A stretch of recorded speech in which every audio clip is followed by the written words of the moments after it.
Who's question or safety? But it's been written on my heart for 3 years. And as you can see, I got a pretty big heart. If I go over 25 minutes, put your hand up. Sykes, you're going to call me out for that, right? Yeah. Got it. Yep. So there comes a time in every man's life where they meet their one true love, the person they're going to be with forever. And Tommy met that person 26 years ago when he met me. She's with her true love. I feel like as my niece often says. My daughter. So Tommy and I met, we were actually in diapers. I was born exactly 3 months ahead of this guy. So it was literally Jill, where's my mom? Those two. It was an arranged marriage from birth, except we ended up liking each other, which is, I think, rare. We call that a love marriage. I've never been involved with an arranged marriage. But... Deepak? Stereotyping. Well blown, well blown. Before I bore you all, or whatever's going to come out of my mouth, which probably will be pretty ridiculous, I want to say thanks to all the parents. Jill, Thayer, Jamie, Steph, stand up. George, Lori. They're all right there. Look at this place. Last time I saw this was a field of mud.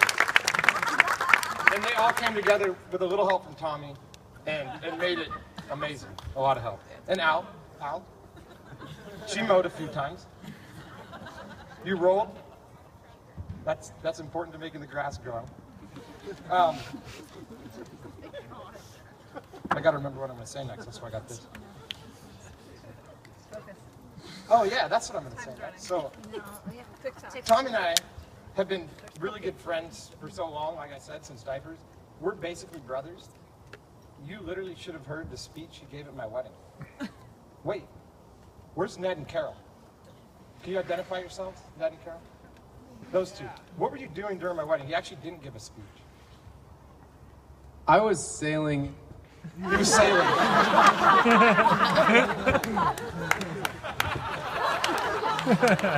We're literally fetal friends. Not his priorities. And he went sailing instead of attending my wedding.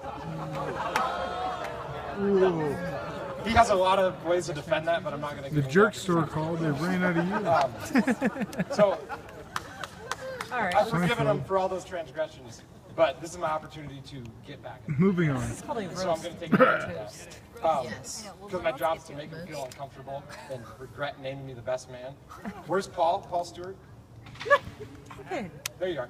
He's a lawyer, and I ran this speech by him a few times, and he said most of it is not incriminating, so we're okay. Just being on this property brought back a lot of memories of our youth. You can't really see it, but right over here there's a pond. Don't go in there later. Tommy and I have already been in there. It's okay. That's part of the story. So, when Tommy and I were about, what, 6, 7? Jill was not supervising us, which is a trend from the stories I'm about to tell.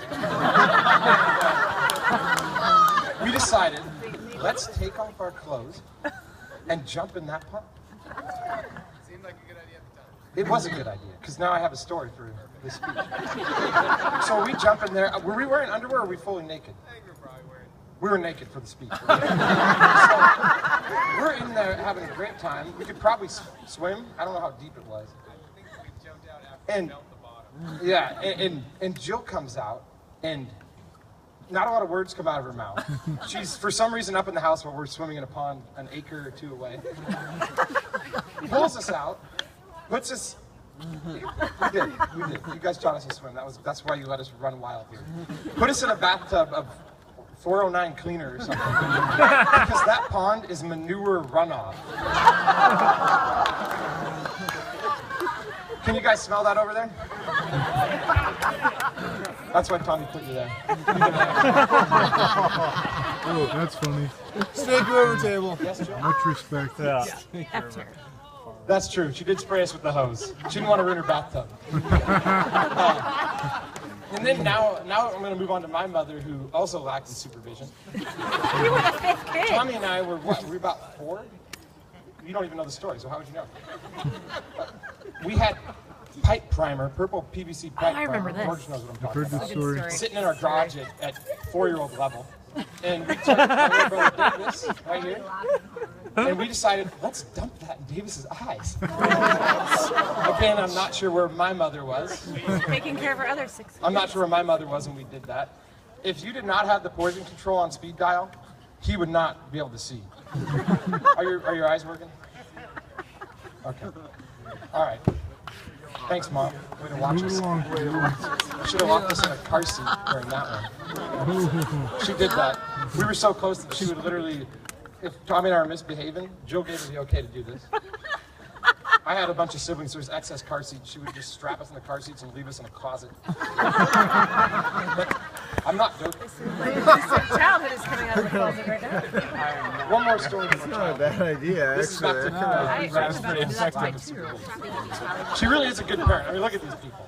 They turned out just fine. Well, Tommy did. Now, Whatever, we obviously, can like did leave too. them out in the sun. I'm shocked more than Tommy. Yeah. So we're in Green Lake, that house. Green Lake, we're in the basement. Had a fresh library book, brand new.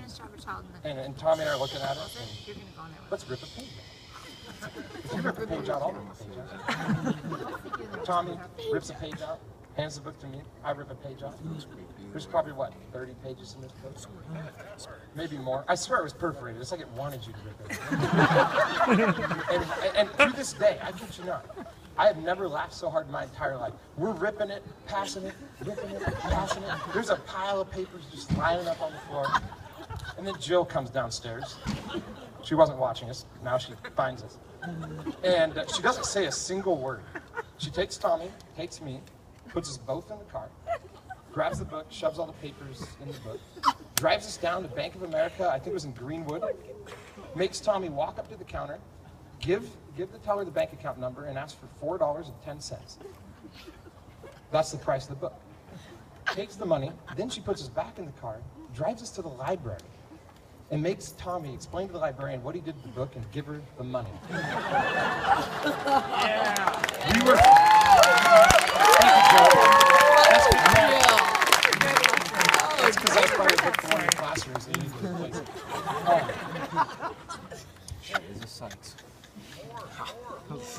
More? Hey, how far am I? Can you tell me to stop? 7? Oh, boy. 7:37.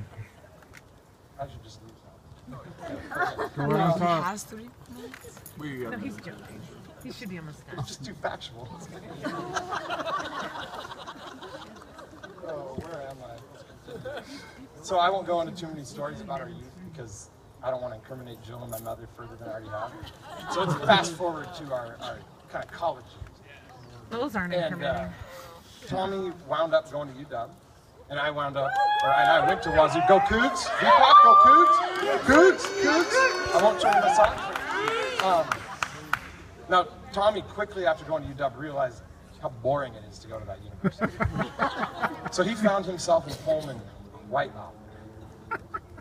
He's not denying it. Every weekend.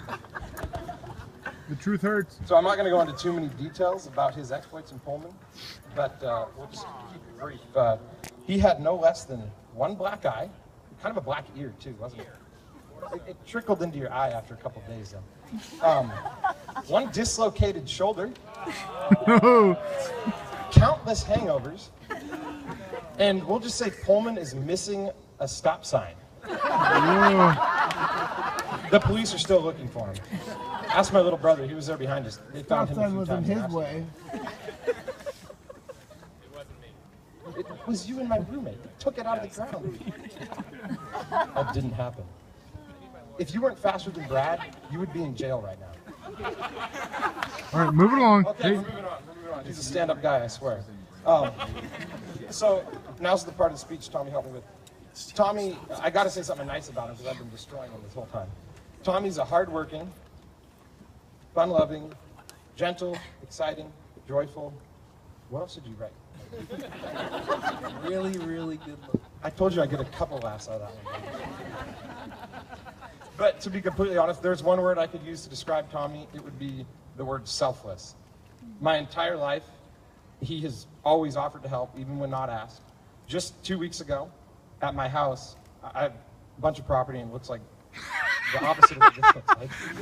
He's lying. He's He lying. works for George during the day, then he's spending all his time out here. Then he spent an entire Saturday tearing down a shed and making my property look awesome while I drank beer and ate cookies, and that is not a joke. Now, Tommy, to go on with this selflessness theme, is in the process of becoming a firefighter, which is putting your life on the line for other people. You can give a round of applause for that.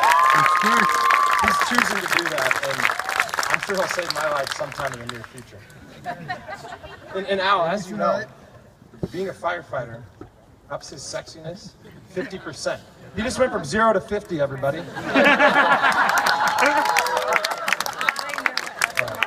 I'm approaching the end, I swear. Just hang with me here.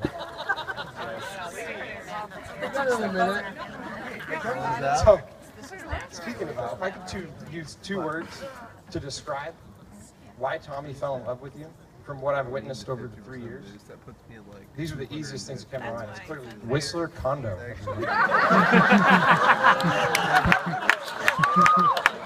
That's literally the first 3, 4, 5 things that I heard. Then there was Cannon Beach, then there was Hawaii.